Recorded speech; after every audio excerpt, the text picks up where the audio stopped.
পুরুষ মানুষকে আপনি রূপ, সৌন্দর্য, টাকা পয়সা, শারীরিক লালসা এসব কোনো কিছু দিয়েই আটকাতে পারবেন না। পুরুষ যদি আটকায় কারোর বিশ্বাস, চরিত্র, শিশুর মতো পাগলামি করা ভালোবাসা, খানিক মায়ায় আর মারাত্মক যত্নেতে। স্বামীর করে তাকুন, দেখবেন অনেকেই আপনাকে স্বপ্ন দেখাবে, কিন্তু ডিভোর্স হয়ে গেলে সবাই শুধু বুক করতেই চাইবে, কিন্তু কেউ বিয়ে করবে না। মনে রাখবেন, 20 মিনিটের দায়িত্ব সবাই নিতে পারে, কিন্তু সারা জীবনের দায়িত্ব স্বামী ছাড়া আর কেউ নেয় না। আপনাকে অতিরিক্ত সন্দেহ করা মানুষটাই আপনাকে সবথেকে বেশি ভালোবাসে, আর আপনিও ওই সন্দেহ করা মানুষটাকে সবচেয়ে বেশি অবহেলা করেন। যেদিন ওই মানুষটা চুপ হয়ে যাবে না, সেই দিন আপনি সবচেয়ে বেশি কষ্ট পাবেন। বুঝলে মায়াবতী, যেদিন তোমার চুল সাদা হয়ে যাবে, মুখের মধ্যে কালো দাগ পড়ে যাবে, তুমি কথা বলার সময় তোমার কণ্ঠস্বর কাঁপতে থাকবে, মনে রেখো, সেই দিনও তোমার প্রতি আমার ভালোবাসা একটুও কমবে না। তুমি নিজে থেকেই একদিন বলবে, হয়তো গোপনে নয়তো প্রকাশ্যে, ওর মতো করে কেউ আমাকে ভালোবাসেনি।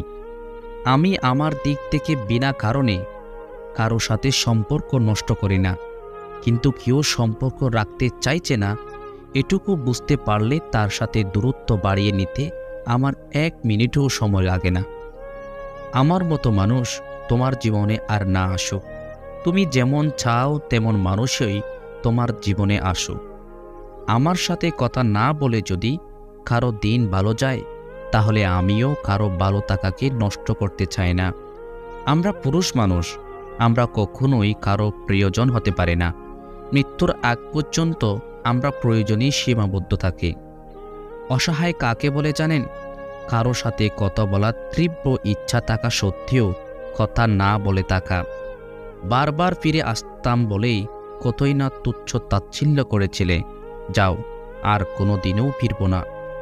একটা সুন্দর সম্পর্ক মানে এই নয় যে দুজনের মধ্যে কখনো রাগারাগি হয় না, কথার কাটাকাটি হয় না, মন খারাপ হয় না, কেউ কারো উপর বিরক্ত হয় না। একটা সুন্দর সম্পর্ক মানে হলো এসব হওয়ার পরেও তারা কত তাড়াতাড়ি সব কিছু ঠিক করে পেলে আগের মতোই হাসতে পারে। আমার খারাপ লাগাটা কখনো কাউকে বোঝাতে পারেনি, আর কেউ কখনো বুঝতেও চেষ্টা করেনি। এই পৃথিবীতে কখনো কাউকে নিজের ভেবে জোর কাটানো উচিত নয়, কারণ যাকে তুমি সবচেয়ে নিজের ভাববে, সময় আসলে সেই বুঝিয়ে দেবে তুমি তার কাছে কতটা পর। সুযোগ নষ্ট করো না, যতটুকু পারো দুঃখ দিয়ে পেল।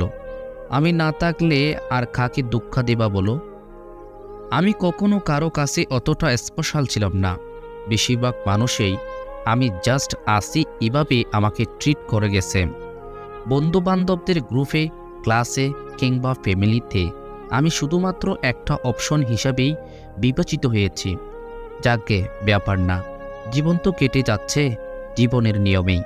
এভাবে না হয় কেটে যাক বাকিটা জীবন। বারবার ফিরে আসি বলে আমাকে সস্তা ভেব না, বদলাতে আমিও পারি। আর যদি একবার বদলে যায়, শত চেষ্টা করেও আমাকে আর ফিরে পাবে না। কাউকে ঘৃণা করার মতো সময় বা মন মানসিকতা কোনোটাই আমার নেই। হয়তো খুব ভালোবাসবো, নয়তো চুপচাপ অনেক দূরে সরে যাব।